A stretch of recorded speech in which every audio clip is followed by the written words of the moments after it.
Jony Ive, the designer behind almost all of Apple's products such as the iPod, the iPhone, the iPad, the MacBook Air, the MacBook Pro, the Apple Watch, and even Apple Park, yes, that Jony Ive is working on a new product that's supposed to ship over 100 million units faster than any device before it. And Sam Altman, who's now Jony's business partner, claims that it will be the third device that you'll use each day, alongside the iPhone and the MacBook. And if you're intrigued and excited as much as I am, you probably have three major questions. 1, what's the story behind this product? 2, what would it look like? And 3, what will it do? Also, this video is sponsored by Bitdefender. Okay, so let's start with the story behind it. As some of you may know, Jony Ive left Apple in 2019. And shortly after, he started his own independent design firm called Love From. And what's quite interesting here is that Jony actually took a number of his former Apple colleagues with him when starting Love From. Mark Newson, who worked with Jony on the Apple Watch, also left Apple to join Love From. Chris Wilson, former Apple UI designer who designed the Apple Watch's UI, he also followed. A couple of other notable Apple employees joined as well, such as Antonio Cavedoni, the person in charge of the development of Apple's San Francisco font, Juan C, who worked on iOS icons such as the Health app icon, and many others. Okay, so Love From is basically Jony Ive's new ex-Apple employee company, with all of them focusing on either software design or hardware design. So what products have they made so far? Well, it's actually not very clear.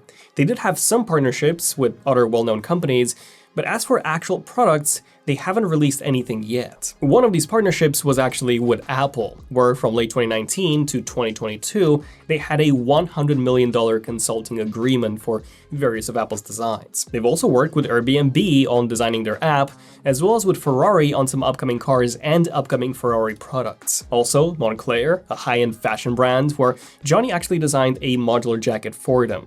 Do leave a like if you also like this look. But by far, the most notable partnership has been with OpenAI.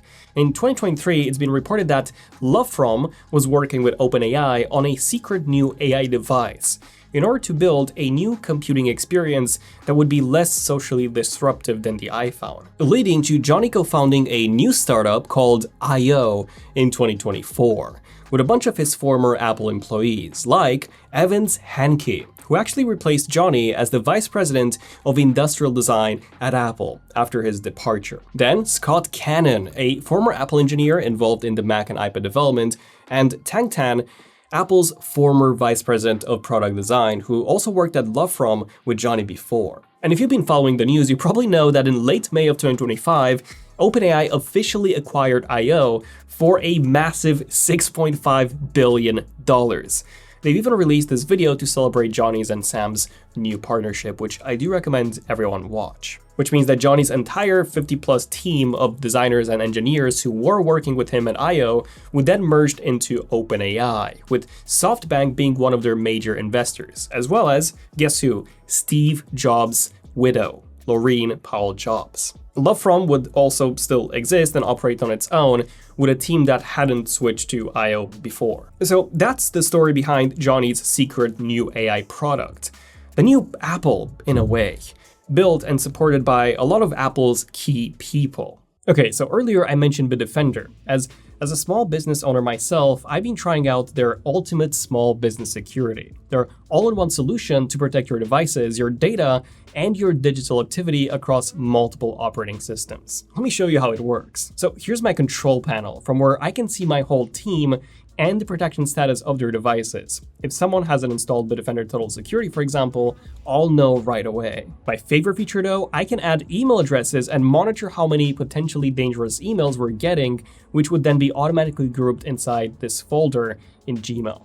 I can also check my digital footprint and get a digital identity protection score, which tells me if any of my team's data has been compromised, as in found on the dark web. It even alerts me if our email or social media logins show up in any data breaches as well, which is incredibly useful for me and my team since we've not just got our YouTube channel at risk, but also our app wallpapers. And you also get tools like Bitdefender Antivirus for your Mac, Scam Copilot, ransomware protection, a built-in VPN, real-time scanning, and 24/7 support for up to 25 employees. Get the best deal with Bitdefender's ultimate small business security by using the link below. But okay, before I talk about what this new AI product would be able to do, you're all probably wondering, what's it going to look like? Well, based on leaks and internal reports, Jony and Sam Altman are working on a family of AI devices. Although, at the end of next year, we'll only get to see one of them. And this first device is said to be screen-free, something that is very minimalist and something that is less socially disruptive than the iPhone. An AI companion that's aware of your surroundings and life. One where voice will be its primary way of interaction. Apparently, it won't be something that you'll wear on your face or on your wrist, so it's not going to be a pair of glasses or a smartwatch, in which case, it does give me some very strong AI pin vibes. However, Jony did say that the AI pin was a very poor product in fact. Although from everything that we know so far, the product does seem to be an improved version of the AI pin. According to Ming Chi Kuo, it will be slightly larger than the AI pin, with a form factor that's as compact and as elegant as an iPod Shuffle, that you would either wear around your neck or have it sitting flat on your desk. So to visualize this, we've made 3 concepts for 3 different designs. The first design is this bar-shaped design, kind of resembling the 3rd gen iPod Shuffle. Arguably the best one, only longer.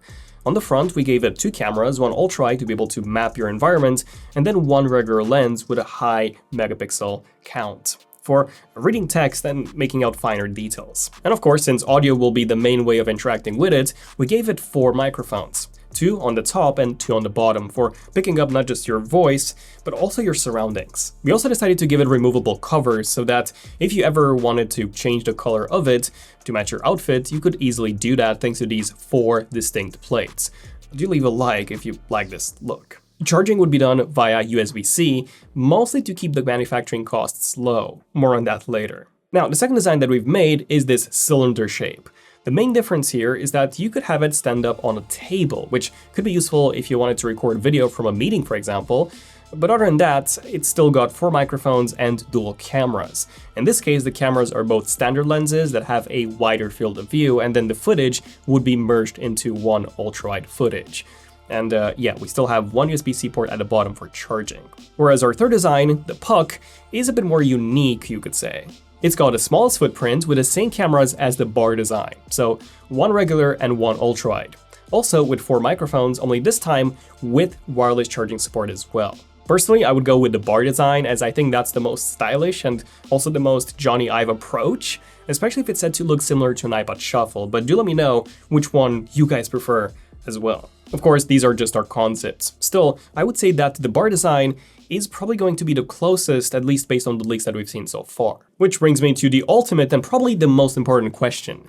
What would this thing do? Well, from the looks of it, it will likely be able to record audio and video all the time. So it will record everything that happens throughout your day, and then you'll be able to ask it anything really. Kind of like ChatGPT 4o is right now, only way more aware about you and everything that happens in your life. In fact, it's pretty much a no-brainer that it will run on ChatGPT as its primary assistant, and that you'll be able to use your OpenAI account and all of your previously memorized data to interact with this AI device. Essentially, imagine an AI pin that, actually worked. As unlike the AI pin, its responses would most likely be instant or close to, and with the power of ChatGPT 4o or whatever future version we'll have by the end of next year, it will be incredibly powerful. Not only that, but that chip is said to be a custom silicon developed by OpenAI, which may imply that they're also going to make their own OS specifically for AI, rather than it being based on Android. Also, they do seem to be extremely confident as to how well it would perform, with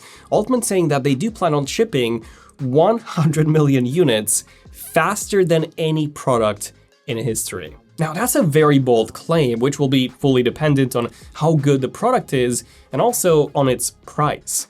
Speaking of which, how much will it cost? Well, according to an earlier report, Altman discussed the idea with Jony that every ChatGPT Plus subscriber could just get one for free. Just like how you can get more than 170 of our stunning 8K wallpapers also for free. Link down below. And if that is indeed the case, I can definitely see them shipping 100 million units faster than any company before. Will they succeed? Well, that's hard to say. I think most people may be against this potential 24/7 audio and video surveillance, as well as against paying for a monthly subscription for years or even decades if this product is as life-changing as Sam Altman seems to think. So yeah, I would love to hear your thoughts in the comment section down below. I'm Daniel, this has been ZONEofTECH, and do subscribe for more interesting videos like this one. See you in the next one. ZONEofTECH signing out. Cheers.